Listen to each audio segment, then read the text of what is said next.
Tamam, fazla girmeyin beyler. Arkadaşlar çok girmeyelim. Yardımcı olun bize. Tamam. Çok girmeyelim. Devam et Esmi.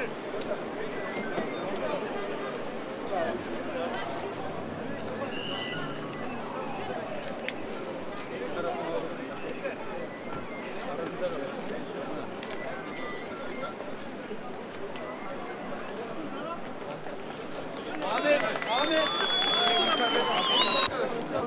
Tamam. Arkadaşlar devam. Osman Gazi'nin türbesi kurtulmuşsa inşallah Mescid-i Aksa da bir gün hürriyetine kavuşacaktır.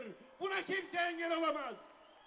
İşgalciler ne yaparlarsa yapsınlar, dünya ne kadar sessiz kalırsa kalsın, bilsinler ki her bir Müslümanın kalbinde, her bir Müslümanın zihninde Mescid-i Aksa yaşar. Mescid-i Aksa hiç unutulmaz. Kudüs bizim hem ilk kıblemizdir hem de tarihin bize emanetidir. Yüce Meclisimizin altında hala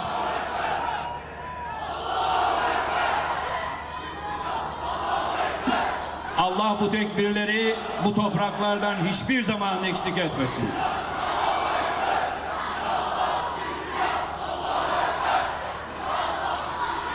Söylediğim gibi dün Sayın Cumhurbaşkanımız Filistinli liderlerle görüştü. Bugün de ben kendileriyle görüştüm. Onlarla tam bir koordinasyon içinde. Kudüs için, Mescid-i Aksa için ne yapılması gerekiyorsa her şeyi yapacağız. Gerekli talimatları verdik. Başta Birleşmiş Milletler olmak üzere dünyanın her yerinde Kudüs'e sahip çıkmak için girişimlerde bulunacağız. Bütün dünya unutsa Kudüs'ü biz unutmayacağız, unutturmayacağız. Evet. Sayın Başbakanım, hemen ben söylüyorum. Şu yolu gösterebilir misiniz bir kamerayla? Çok güzel. Yola çevirebilir. Bursalılar memnun musunuz yoldan? Evet, hastane gayet modern bir ilçe. Sayın Başbakanım, Evet.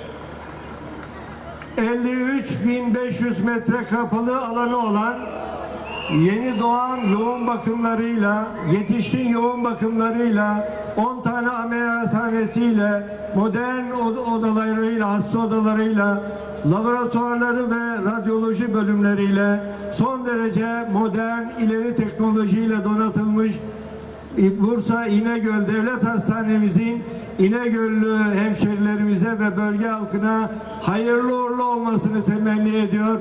Kurdeleyi ya Allah ya Bismillah diyerek kesiyoruz. Ya Şafi, Allah şifa versin, şifayı aracık etsin.